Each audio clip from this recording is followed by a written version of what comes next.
Good morning, boys and girls. This is Miss Rancy, and today we are going to continue our conversation about the standard RI3. Describe the relationship between a series of historical events, scientific ideas or concepts, or steps and technical procedures in a text using language that pertains to time, sequence, and cause and effect. Last week, we focused on the scientific idea of dinosaurs, and we organized our information into causes and effects. But this week, we're going to zoom in at the idea of historical events, and we're going to learn how to use language that pertains to time and sequence. So, I want to talk to you about how we can organize our information. Last week, like I said, we talked about cause and effect, so we're not going to focus on this part of the anchor chart today. What we're going to focus on is everything that is up here.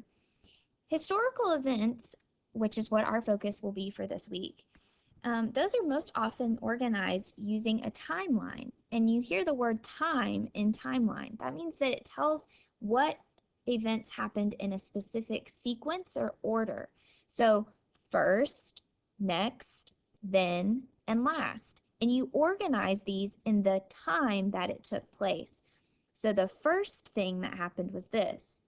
Next, then, and last. Timelines put things in a sequence in order by the time in which they happened. And these are sometimes a little difficult to understand until you start to see them in a way that you can apply them to your own life. So let's do that now. So these are some example boxes of how you could use a timeline. And in this example, they've put historical figures in order from which they were born. So Paul Revere was the first person that was born, then Frederick Douglass, then Susan B. Anthony, then Mary, and then Franklin Roosevelt.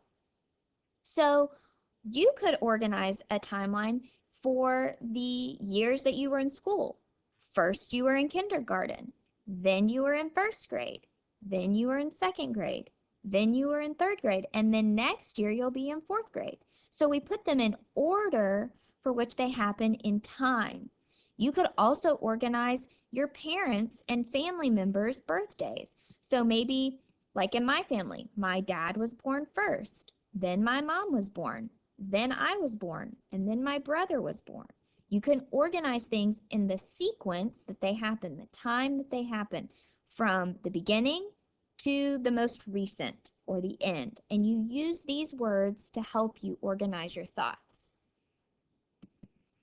So I know that you guys have been doing a lot of work in social studies with the colonists and the colonies, and so I thought we could tie that historical event to our reading this week. And our I can statement is, I can describe a relationship between historical events. So we're going to look at the relationship between what the colonists experienced and what the Native Americans experienced. So I'm going to read this to you, and you might want to pause the video and take a picture of this because you will need to use this to help you with your task. All right, here we go. The colonists and the Native Americans. Did you know that many colonists came to America in hopes of religious freedom? Why? The king forced everyone to follow the laws of the Church of England. If you didn't follow his laws, you were thrown in jail. So many people were willing to risk the long and dangerous journey across the Atlantic Ocean in hopes of starting a new life free from England. When the Pilgrims made the voyage to the New World in 1620, they wanted the right to follow their own religious beliefs. Many of them wanted to start a new life free from the King of England. Not too long after the Pilgrims settled in Plymouth Rock, a new group called the Puritans left England. They also wanted to practice their own religion. They settled in the Massachusetts Bay Colony, the first colony known as New England. Little did they know that life would be challenging as they faced many problems in the New World. New diseases, harsh weather, and little food made life in the colonies difficult. At first, the Native Americans welcomed them and taught them how to live off the land. As time went on, the colonists and the Native Americans traded items that benefited each other. The colonists brought items made from metals, such as knives, axes, weapons, and tools that the Native Americans wanted. The Native Americans taught them how to hunt and farm the land. They also provided them with furs and moccasins. But as the colonies grew, the Native Americans were pushed into smaller and smaller areas. Many tribes became angry and began to fight back. This led to many struggles between the colonists and Native Americans that continued throughout the Revolutionary War. So, what I want you to think about is the relationship between the historical event of the colonists coming from England and the history of the Native Americans. How do they connect? Well, we see how they connect right here. Their lives and these two different groups of people, their lives intersected or joined when the colonists came to their area, and their relationship was that they needed things from each other. The Native Americans wanted some of those knives and weapons and tools made from metal, and the colonists needed help farming from the Native Americans. And so that's one relationship between these two historical events. Let's look at what your task is today so you know a little bit more what we want you to do. We want to know, what did the Native Americans teach the colonists? And I want you to write your answer on these lines. Some of you are only writing 1 or 2 words. Boys and girls, that'll only get you a 1 or a 2. We want full sentences for a 3.